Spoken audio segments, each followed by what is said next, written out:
100 ساڵی تەمەنی تێپەڕاندووە و پێی وایە هێشتا لە دەستپێکی ڕێگەیە.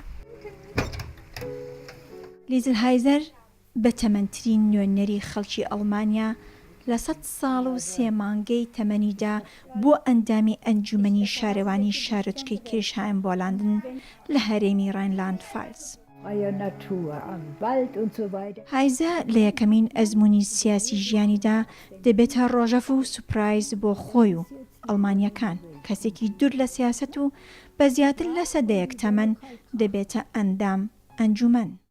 Ja, die ist auf mich zugekommen, mein Liebes. Ich habe mit der Wählergruppe Bock, die ja absolut parteilos ist, die ist nicht parteigebunden. Und wir haben schon lange Verbindung gehabt, dass wir immer mal da hinten und am Ende, ich war die Nummer 20. Dass ich natürlich jetzt durch diese Wahl so in den Vordergrund geschossen wurde, war nicht zu erwarten. Bald haben die sich das zurechtgemacht. Da war dann das Schneckenturm. هایزە بە 1991 دەنگەوە 2 کورسی لە کۆی 24 کورسی ئەنجومەنی شارەوانی کێشایەن بۆلاندن بەدەستدێنێ.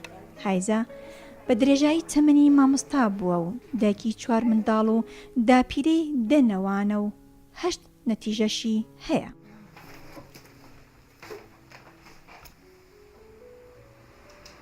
هەندێک لە ئەندامانی ئەنجومەنی شارەوانیەکە پێشتر قوتابی ئەو بوون.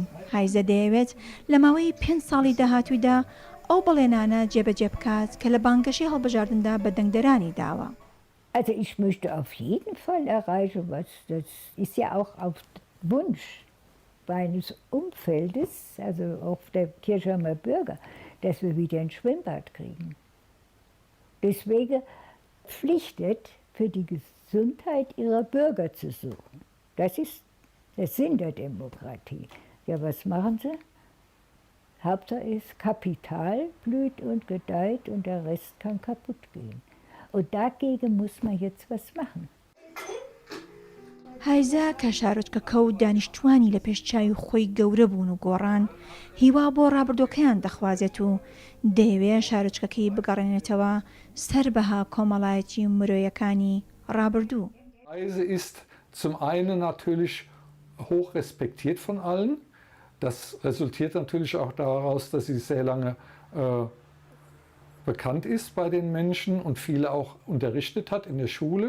Aber es ist auch sehr energisch. Also wenn es nur dank ihrer Hilfe das auch möglich sein wird, tatsächlich zu einem Freibad wieder zu kommen.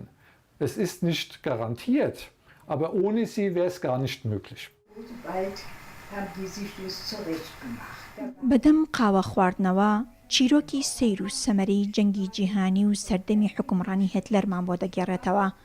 هایزە لە سەردەمی هێتلەر کاتێ دژایەتی کۆمەڵکوژی جووەکانی کردووە و لە خوێندگە و گوندەکەی دوور خراوەتەوە. Man muss die Jugend etwas Bilder in die Politik hineinbringen. Also wir haben hier schon, die machen das großartig. Aber dass die Jugend nicht mehr. Wir haben ja unser Leben gelebt, aber die haben ja noch alles vor sich. Die müssen ja dafür sorgen, dass sie was zu essen haben, dass die Luft sauber bleibt und so weiter. Und ich meine, wenn Sie sich mal vorstellen, was jetzt alles in der Luft rumschwirrt, da könnte man das große Grause kriegen. هایزە لە ماڵێکی دوونهەمی لەگەڵ کوڕا 62 ساڵەکەیدا دەژی، بەڵام تا ئێستاش هەر خۆی هەموو کارەکانی ماڵەوەی دەکات و نهێنی ئەو تەمەندرێژی و ڕۆح گەنجێتیە بۆ مەلەوانی و پاسکل سواری بەردەوامی دەگەڕێنێتەوە.